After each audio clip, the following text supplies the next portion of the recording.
दोस्तों, मैं संदेश आप सभी का अपने चैनल पर स्वागत करता हूं। आज का हमारा टॉपिक है हिमनद के कार्य वर्क्स ऑफ ग्लेशियर पार्ट 2। ये हमारा पार्ट 2 है। इसमें हम डिपोजिशनल लैंडफॉर्म्स का अध्ययन करेंगे।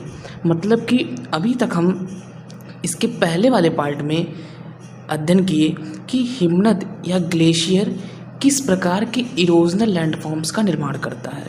लेकिन हम जानते हैं कि जो हमारे कारक हैं, चाहे वो सब सरफेस वाटर हो, चाहे ग्लेशियर हो, रिवर हो, विंड हो, सभी डिपोजिशनल लैंडफॉर्म्स का भी फॉर्मेशन करते हैं, अर्थात अवसाद के जमाव से बनने वाले लैंडफॉर्म। अभी तक तो हम अध्ययन कर रहे थे कटाव से, जो कि हमारे अपरदनात्मक स्थल रूप थे,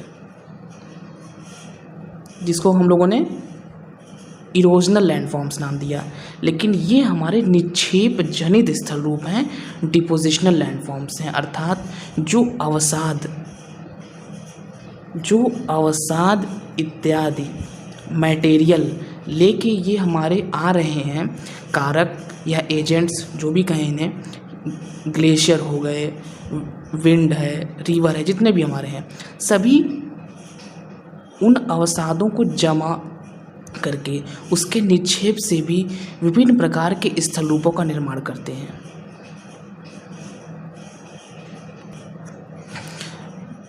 तो चलिए हम देखें कि कौन कौन से हिमनद के प्रमुख निक्षेप जनित स्थल रूप हैं जिनका कि हमें अध्ययन करना है।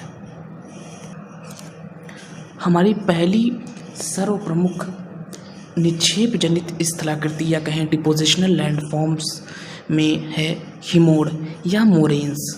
मोरेन्स बहुत ही ज़्यादा महत्वपूर्ण निक्षेप जनित स्थल रूप है, और इसका अगर हम एक कॉन्सेप्ट समझना चाहें तो हम समझ सकते हैं कि मान लीजिए ये कोई हिमनद है, ये ऐसे ऐसे मंद गति से चल रहा है, ये बहुत सारे पदार्थों को अपने साथ लेके चल रहा है जो कि अवसाद हैं, और इसका जब ये जमाव कहीं पर करेगा तो वही कहलाता है हिमोड़।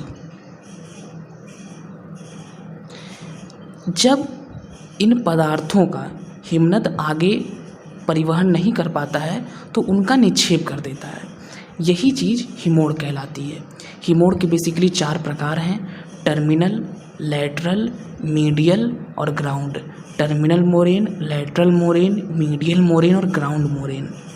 आइए अब हम एक चित्र में इन सबको समझते हैं।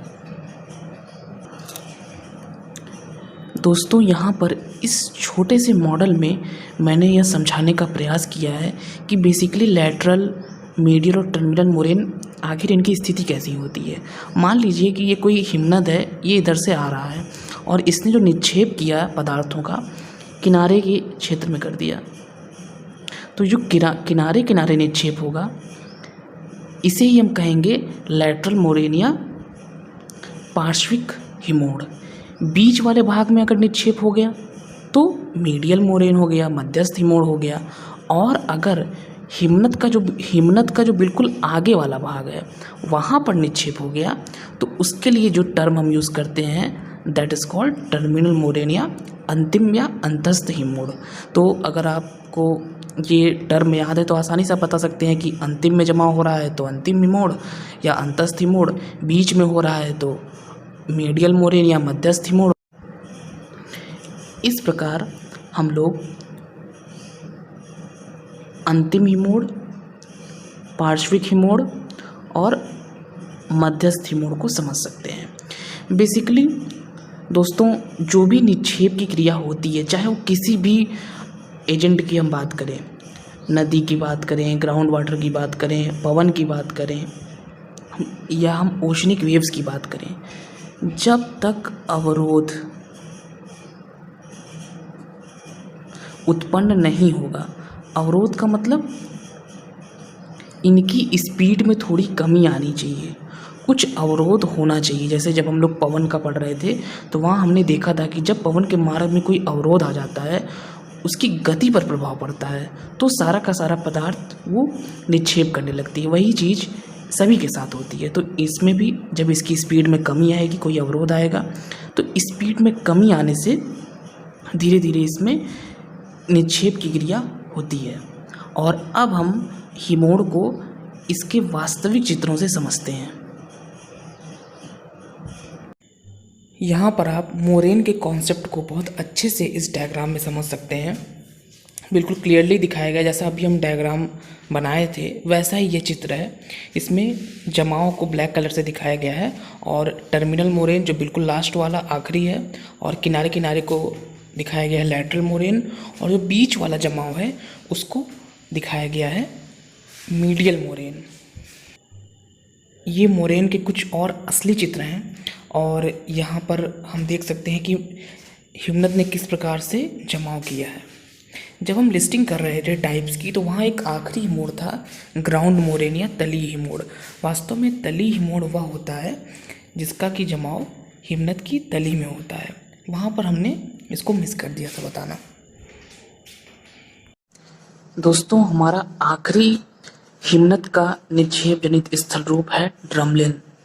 ड्रमलिन के बहुत सारे नाम हैं, जैसे यहाँ लिखा है, इसे उल्टी नौका के समान स्थल रूप कहा जाता है, या बास्केट ऑफ एग, अर्थात जिस प्रकार की अंडे की टोकरी होती है उस प्रकार यह देखने में प्रतीत होता है। आप देख भी रहे हैं कि जैसे किसी नाव को हम उलट के रख दें, काफी हद तक ये वैसा ही देखने में लग रहा है।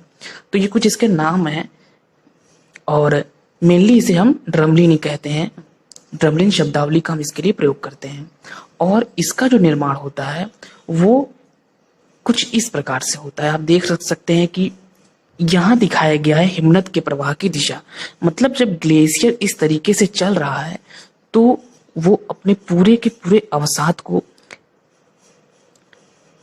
निक्षेपित कर देगा, या कह सकते हैं कि उस अवसाद का जमाव कर देगा इस प्रकार से कि एक टीले नुमा आकृति बन जाएगी।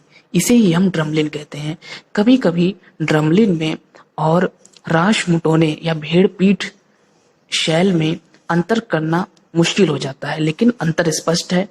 ड्रमलिन का निर्माण निक्षेपण से होता है, हम सब जान रहे हैं, और राशमुटोने का फॉर्मेशन किससे होता है? वो इरोजन से होता है। वो हमने इरोजन वाले चैप्टर में पढ़ा था, राशमुटोनिया भेड़ पीठ शैल।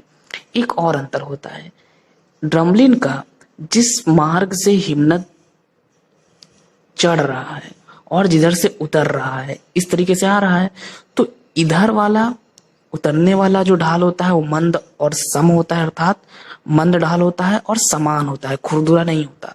लेकिन जो हिमनद के चढ़ने वाला ढाल होता है वो खुरदुरा होता है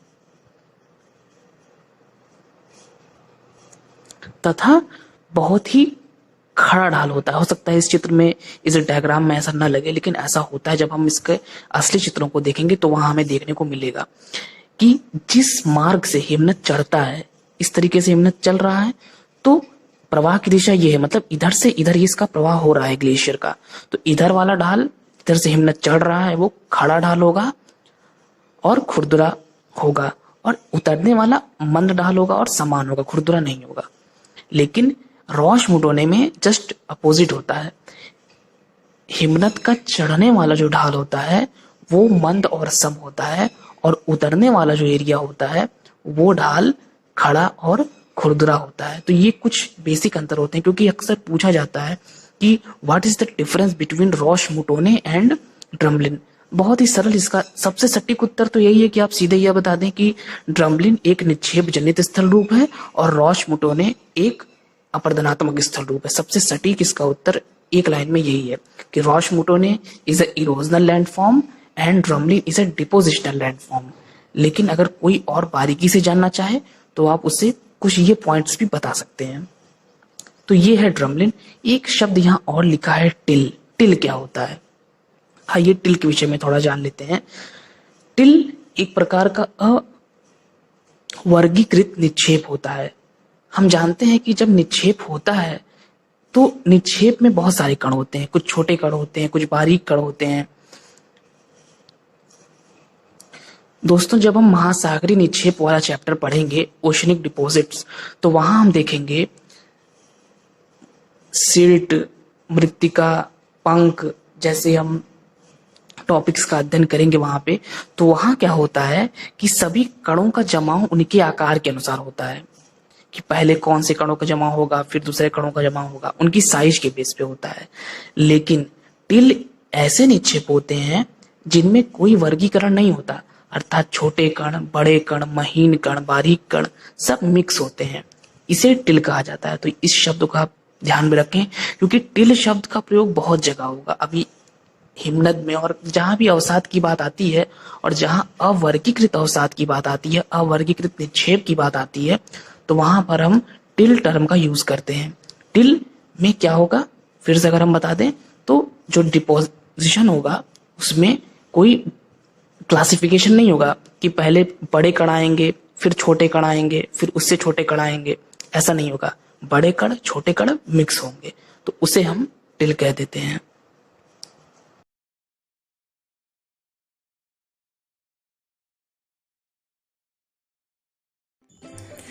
इस प्रकार ग्लेशियर के या हिमनद के निक्षेप जनित स्थल रूपों का यह अध्याय हमारा यहीं पर समाप्त होता है।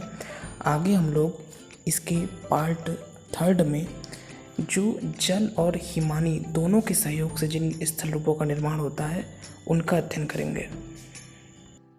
वीडियो को देखने के लिए आप सभी का बहुत बहुत धन्यवाद।